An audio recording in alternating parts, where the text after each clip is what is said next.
Matt, one of the issues that has dogged your government of late has, of course, been migration and detainees. Now we're seeing reports about exemptions of your migration laws that would include tourists, business folks, students from blacklisted countries being allowed in. But if those exemptions are allowed, would that not mean that your policy is watertight or isn't watertight? This has been an issue for some time, Pete. You've got people who come to Australia on visas, and we're not talking about refugees here. We're talking about people who may come on a tourist visa or some other visa, and then they overstay and they breach their visa conditions. And under the former government, they were milking the system. They couldn't be deported, and they'd end up costing taxpayers millions of dollars each year. And this government has said, well, enough's enough. We're going to fix that loophole in the system and make sure that the migration minister has the power and the discretion to force those people to comply with their visa conditions and leave the country.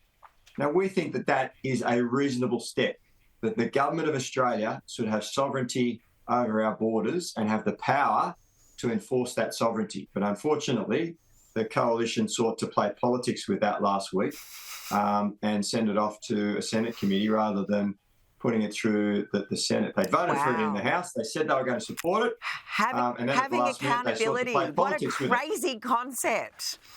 The Senate doing its job. What a crazy concept. This is how outrageous this government is, that they wanted to ram through these changes within 36 hours. Massive changes to our immigration laws within 36 hours.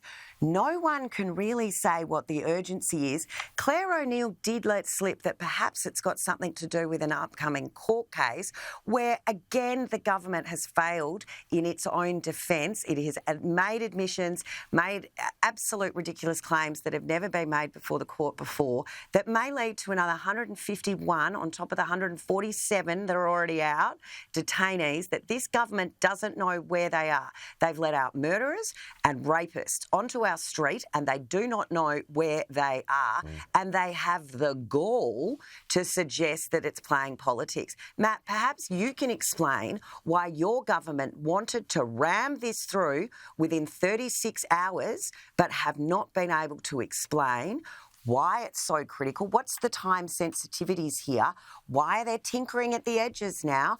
And why are you trying to circumvent the role that the Senate is there to play? That is what happens. It goes to a legislation committee. You guys have got the numbers in these anyway, but every piece of legislation goes to a Senate legislation committee, and you tried to circumvent that last week. Why?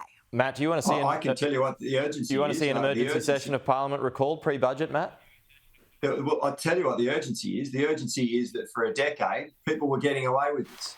They were rorting the system and getting away with it under the previous government. So and the new government that is absolutely ridiculous. We're now looking at people. You are absolutely making this up. This is not working. No one believes Labor's just finish your point. tougher We're almost out of time. Talking over each other doesn't work with our viewers at home. But Matt, just finish off your point. Hollie, quick response, and we'll have to go. Matt, just finish off your point there. Yeah, the urgency is that it's costing taxpayers millions of dollars each year by delaying and not fixing this problem. And we believe that we need to fix this problem and stop this rort and ensure that we have integrity in our border system again and our immigration system. All right, we'll leave it there. Matt, Hollie, you got a closing thought? Mate. No one believes Labor's tough on borders. That is just an absolute load of rubbish. And the best part is that Andrew Giles had the date still on the briefing papers and the draft ledge on the top of the document when he tried to brief the opposition within the 36 hours. He has been sitting on this, absolutely doing nothing about it. It is complete and utter fallacy, Matt. You are just being, either you're being lied to, the Australian people are.